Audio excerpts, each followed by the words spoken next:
It's not that easy being green.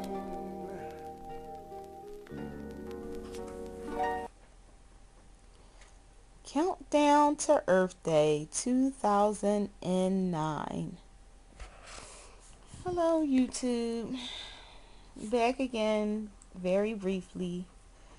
Doing a video before I go to bed.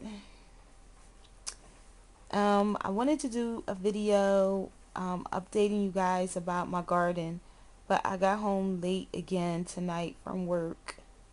I had a late night meeting, and it was just too dark to do the video that I wanted to do, so I'm definitely going to work on that this weekend. But I wanted to talk to you about Earth Day, which is tomorrow. Yes, April 27th, Wednesday, April 22nd is Earth Day.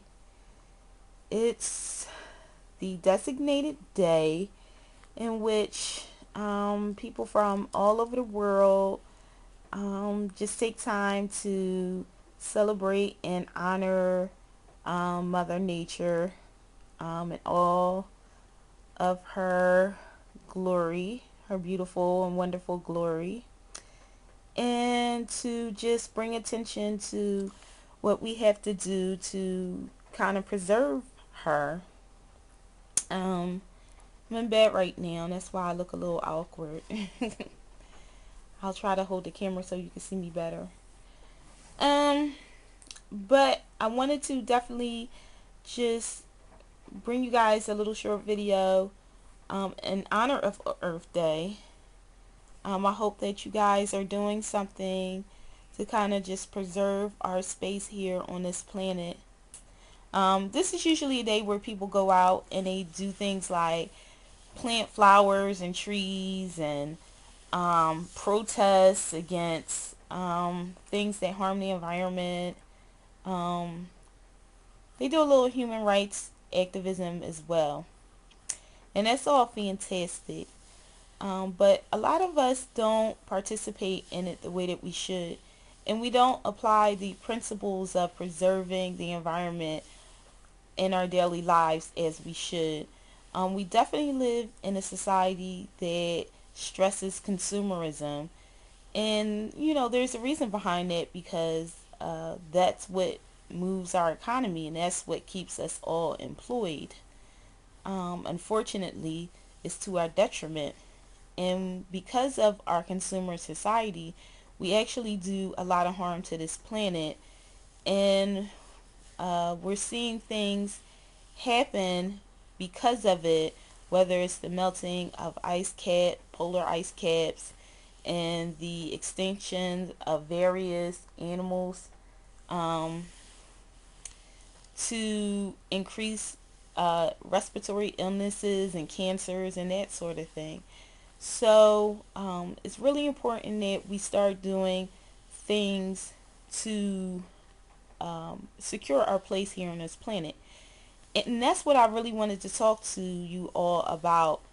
Um, the reason why I started this site was to kind of put a face of color on the entire green movement.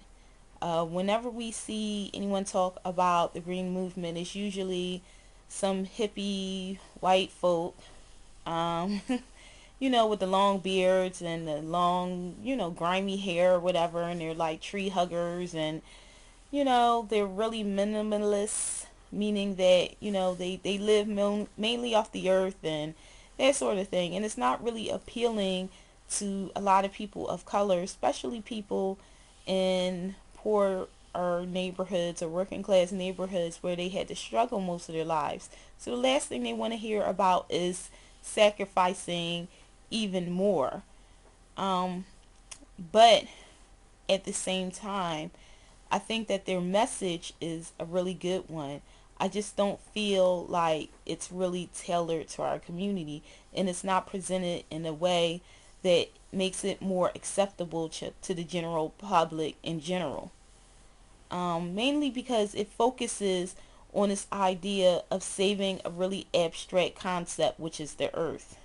And it's not a realistic goal for a lot of people, for various reasons, because again, it's the earth, it's a planet, it's not living and breathing, and it's hard for people to digest it. And another reason is that most people feel like that, well, they have a short lifespan anyway. You only have about, on average, about 80 years on this planet. So by the time all of this stuff is supposed to happen, you feel like you'll be long and gone out of here and anyway. So why should they care? But I think that if people reframe the argument, um, to make them understand that it's to our benefit to be more conscious about what we consume and how we consume it, um, and make it more relevant to people, like getting people to understand, but that just by conserving electricity, not only are you saving the planet, but you're also lowering your utility bills, which are out of control in some areas. Recycling, that's a great way to, again, um, reduce the waste that you contribute to our landfills, but also you're saving money as well. In some cases, you can make money from recycling. There are a lot of great recycling programs around. Composting, that's another way. You're reducing your trash volume. For people who live out in areas where you have to pay for trash removal, just imagine if you can reduce the amount of trash you put out um, a month. Imagine the money you can save annually from that. And also, I think the bigger point is to let people or make people understand that, you know, what, Biggie? This is my kid. Say hi. You say hi? No? Okay. Alright. But also to just give people, alright, Biggie, it's not about you right now. But to just get people to understand that, it's about you. I mean, think about it for a second. We call it Earth Day. Maybe we should call it People Day. Maybe we should reframe the argument to save the people, because that's really what's at stake here. The earth is always going to be here, no matter what we do to it, no matter if all the rivers dry out, if, there's pollution in the sky and we can't breathe or whatever, we'll all die off. But the planet is going to be here. It was here before us, and it'll be here long after we leave. So it's getting people to first understand that we are not the center of the universe, the planet is.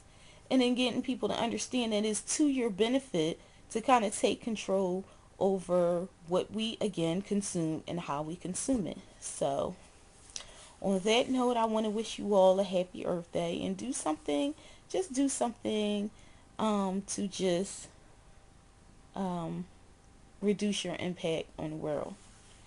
Until next time, be well and stay blessed. Peace.